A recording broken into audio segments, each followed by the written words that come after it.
Okay guys, what up? I'm back from my crazy Easter long weekend. I hope everyone is enjoying theirs and is having a good time. I think if you're in America, it's Easter today or yesterday. I'm not quite sure, but anyway, hope you all enjoyed it.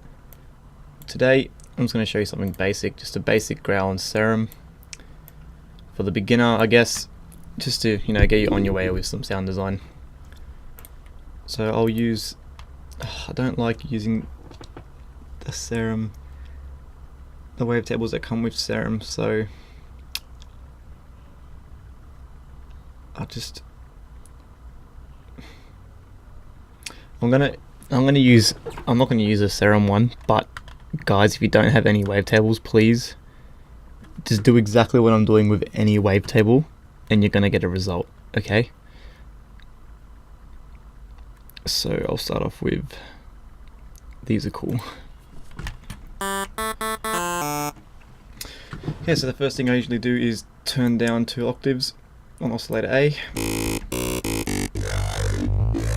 I want that dirty, gritty dubstep sound.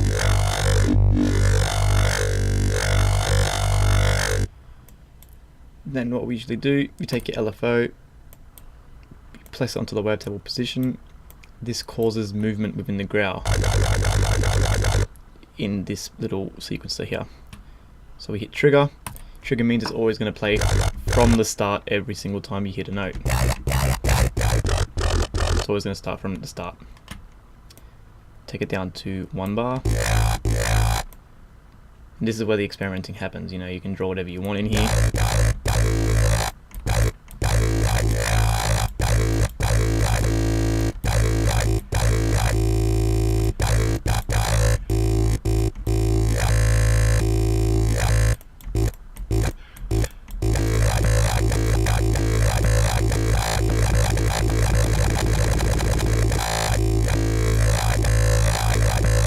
See what I mean? So you got to just experiment. Your rate is the speed of the sequencer, obviously. So then what I usually do is get something basic like this, And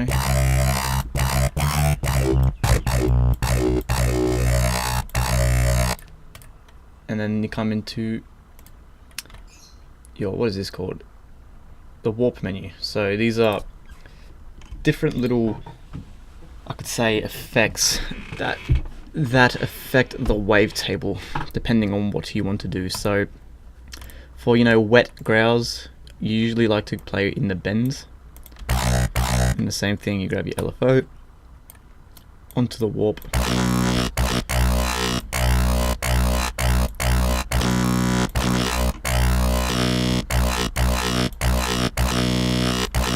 Same thing, you have to experiment,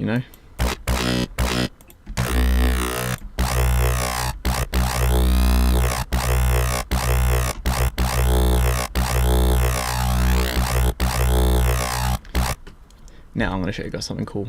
So you come into your matrix, the first available one,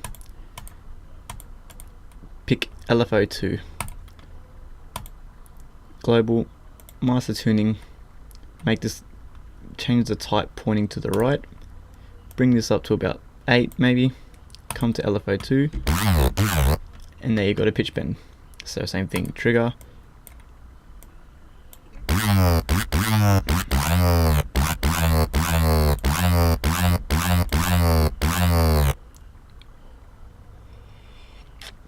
so here you can create pitch bends without physically having to automate anything. So usually in the old school day you'd come up to 12, up here, change this to all semitones, right click, create pitch bend, create automation clip, sorry. So with that,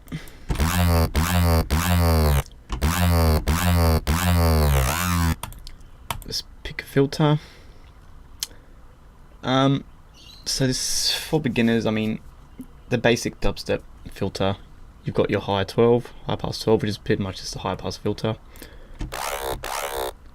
You take your LFO and modulate all the knobs.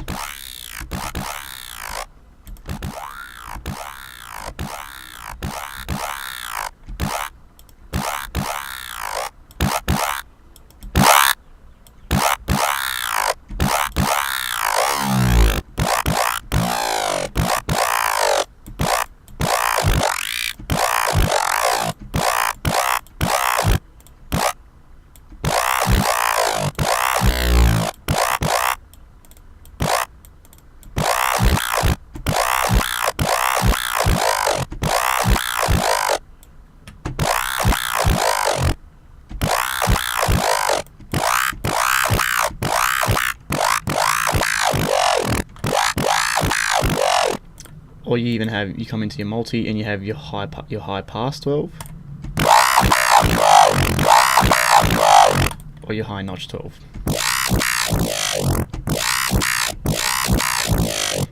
Any one of those three usually fine. Effects, I mean, you can do whatever you want really, but nice and basic. Hyper dimension. Turn the mix down a little bit on the hyper, up a little bit on the dimension. Size down a little bit on the dimension. Distortion. We could also do is you take your LFO, place it onto the drive. Turn this down a little bit. So you got your distortion.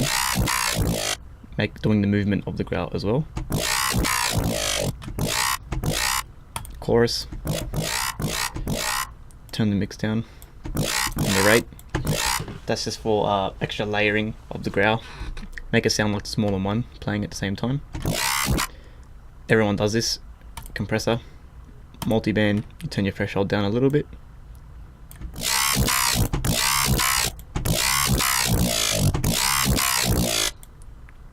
EQ. Flick that on. A low EQ type. There you go. Turn this on. Modulate it onto the frequency and the gain. Just a tad.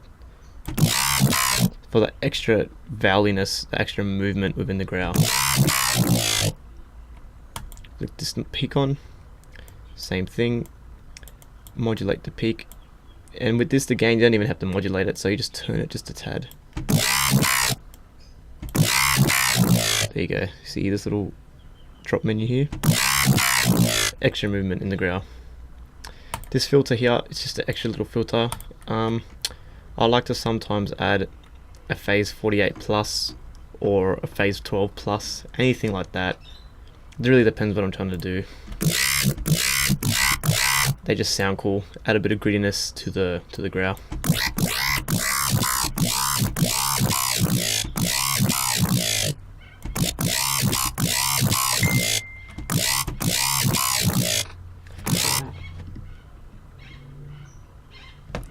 And what I like to do is then, not everyone likes to do this, but I like to do this. Turn on OSC-B, turn this one off, and you just layer it with something. So to do the exact same thing, bring it down to octaves.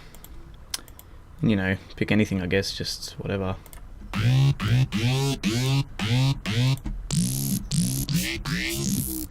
Now I just modulate this stuff. Sometimes I even bring down the level and just modulate the level just halfway. And I usually do the opposite. So if I've got a bend plus minus, I'll usually come into here and do a bend plus, and I usually modulate it the opposite way. So it's got that ripping effect sort of.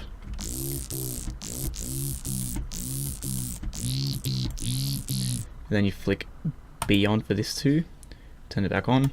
You got a nice thick growl, so it doesn't sound so empty in your mix. And yeah, there you go. I mean, that's just a quick little video on how you can make any type of growl. A little tip and trick there. So yeah, hopefully you guys learned something, and don't be scared to show me the stuff you make.